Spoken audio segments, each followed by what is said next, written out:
Welcome to iDream. It's me Anusha Kumal. ఇవాళ మన guest professor and motivational speaker Anitha గారు వారితో మాట్లాడదాం. నమస్తే అండి. నమస్కారం.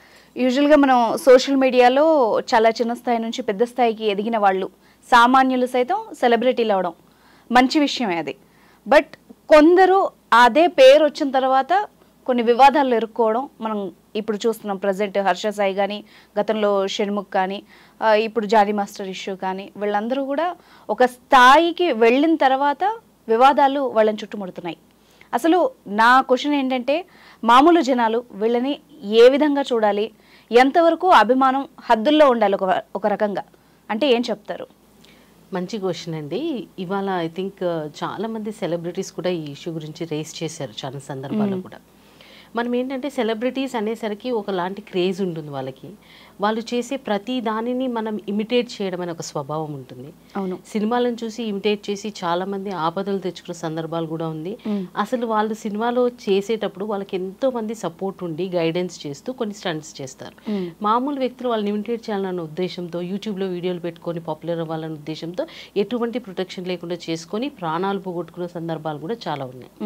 అయితే ఈ మధ్య ఎక్కువగా ట్రెండీగా జరుగుతుంది ఏంటంటే, చిన్న చిన్న సామాన్యులు కూడా సెలబ్రిటీ స్టేటస్, ఇన్ఫ్లుయెన్సర్స్ అని ఒక కాన్సెప్ట్ వచ్చింది. సో ఈ ఇన్ఫ్లుయెన్సర్స్ అన్న కాన్సెప్ట్లో ఏమవుతుందంటే, వీళ్ళు మేబీ బిగ్ బాస్ లాంటి షోలలో పాపులర్ అయిన షణ్ముఖ్ కానివ్వండి, లేదంటే వేరే సోషల్ మీడియా ప్లాట్ఫామ్స్ ద్వారా పాపులర్ అయిన హర్ష సాయి లాంటి వాళ్ళు కానివ్వండి, బాగా ఒక రోల్ మోడల్స్ లాగా అయిపోతున్నారు చాలామంది యూత్కి. Because one thing is their young, same age group లో ఉంటున్నారు, చాలా అగ్రెసివ్ గా మాట్లాడగలరు, అట్రాక్ట్ చేయగలరు. వాళ్ళు ఏది చేసినా వీళ్ళు వెంటనే అటెన్షన్ గ్రాబ్ అయిపోతుంటుంది. పిల్లలు వీటన్నిటిని మోటివేషన్ గా తీసేసుకుంటున్నారు. ఈ కాలం జనరేషన్ పిల్లలు, చాలా మంది పెద్దవాళ్ళు కూడా ఫాలో అవుతున్నారు వాళ్ళని. వాళ్ళు అక్కడిక్కడ గుర్తుపెట్టుకోవాల్సింది ఏంటంటే, మనం ఎవరినైనా అభిమానిస్తుంటే ఆ అభిమానిస్తున్న వ్యక్తి ఎంతవరకు నిజ జీవితంలో కూడా అభిమానించదగ్గ వ్యక్తి అనేది ఆలోచించాలి. ఓకే, అది కూడా ఆలోచించాల్సింది ఎందుకు అని అంటే, తెర మీద ఎవరైనా ఎన్నైనా యాక్ట్ చేయగలరండి. అవును, ప్రాక్టికాలిటీ మళ్ళీ వేరు కదా, వేరు కదా. ఇప్పుడు అన్ని ఇన్సిడెంట్స్ మీరు ఒకసారి రివైండ్ చేసుకొని చూడండి. స్క్రీన్ మీద వాళ్ళు చాలా పాపులర్, చాలా ఇన్స్పైరింగ్, కానీ పర్సనల్ లైఫ్ లో డిజాస్టర్స్ కదా.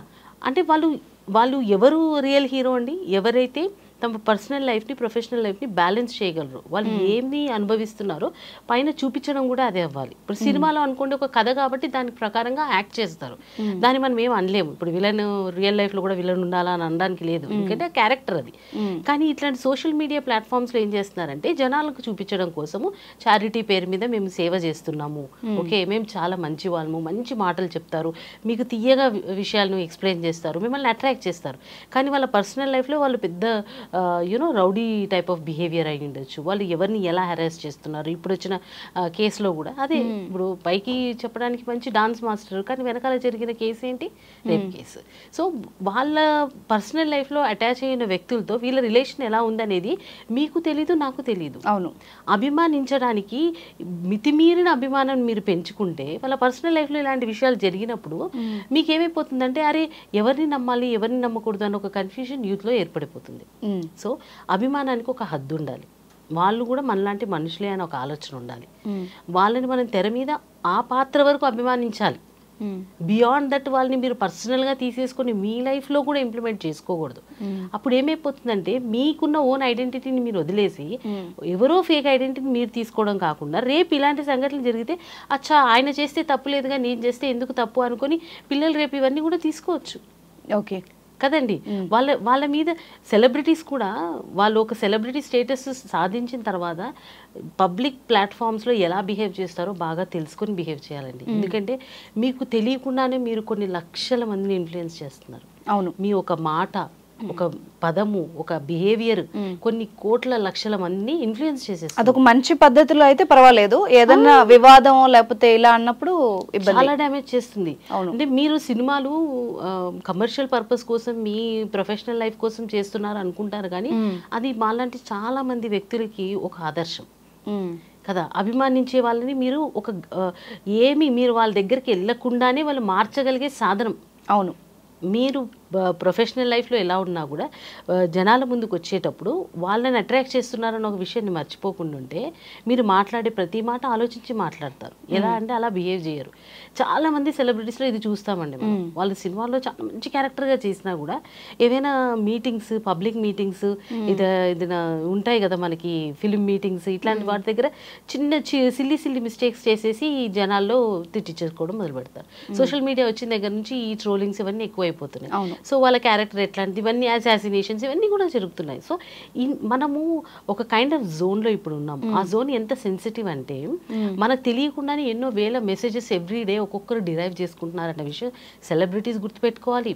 ఇంకో పక్కన జనాలు కూడా వాళ్ళు సెలబ్రిటీ అయితే వాళ్ళలో ఒక విశేషమైన క్వాలిటీ ఉండబట్టే అయ్యారు. నేను ఆ క్వాలిటీయే తీసుకోవాలి తప్పించి మిగతా అన్నింటిలో నేను ఇన్ఫ్లుయెన్స్ అవ్వకూడదు, మనకు అన్వయించుకోకూడదు.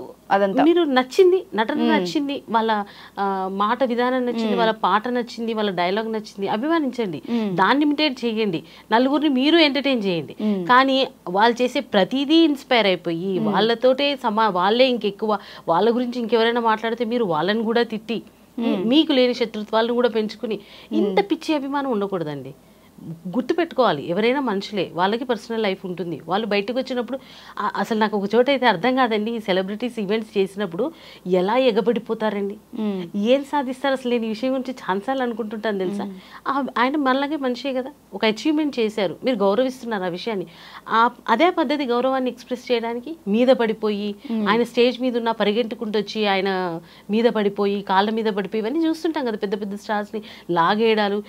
ఇది ఎలాంటి అభిమానం, దీని అసలు అభిమానం అంటారా? సో ఇవన్నీ మనం క్వశ్చన్ చేసుకోవాల్సింది. అక్కడ మీరు ఏం చేస్తున్నారు, ఏం మెసేజ్ ఇస్తున్నారు, ఆ వ్యక్తిని మీరు ఎందుకు అభిమానిస్తున్నారు. అభిమాని అంటే మనం అభిమానించిన వ్యక్తి ఇంకా ఎదగాలన్నట్టుగా చూడాలి తప్పించి ఇట్లాంటివన్నీ చేసి వాళ్ళని ఇబ్బంది పెట్టి వాళ్ళని మనం చూస్తే అరిచేలాగా, వాళ్ళు మనం చూస్తే వాళ్ళ సెక్యూరిటీ వాళ్ళు మనం తోసేసేలాగా, ఇది అభిమానం అనిపించుకోదండి, దాన్ని పిచ్చే అంటారు. ఇట్లాంటివి చేష్టలు మానేసి డిగ్నిఫైడ్గా వాళ్ళని ఎందుకు అభిమానిస్తున్నారు, మీరు అభిమానించడానికి గొప్ప కారణం ఏంటి అనేది మీకు తెలియాలి. కేవలం వాళ్ళు ఎంతవరకు మిమ్మల్ని ఇన్స్పైర్ చేస్తున్నారో అక్కడి వరకే లిమిట్ చేసుకోవాలి. అది నేను ఇటు యూత్కి ప్లస్ ఎవరైతే ఇన్స్పైర్ అవుతున్నారో వాళ్ళకి, ఎవరైతే ఇన్స్పైర్ చేస్తున్నారో ఈ సెలబ్రిటీస్కి కూడా చెప్పాలనుకుంటున్నాను. మీ లైఫ్లో ఇట్లాంటి ఇన్సిడెంట్స్ ఉన్నప్పుడు మిమ్మల్ని మీరు సపోర్ట్ చేసుకోవడానికి, ఈ విషయాల నుంచి తప్పించుకోవడానికి ఎవరిని మభ్యపెట్టద్దు. నిజం ఏదైతే ఇప్పుడు చూడండి, జైలుకి వెళ్ళిన వాళ్ళందరూ జైలు ప్రొసీజర్స్ ఫాలో అవ్వాల్సిందే. వాళ్ళు సెలబ్రిటీస్ అని వాళ్ళని స్పెషల్గా చేర్లేసి ట్రీట్మెంట్లో ఏం మార్పులు ఉండవు, న్యాయం చట్టం అందరికి ఒకటే.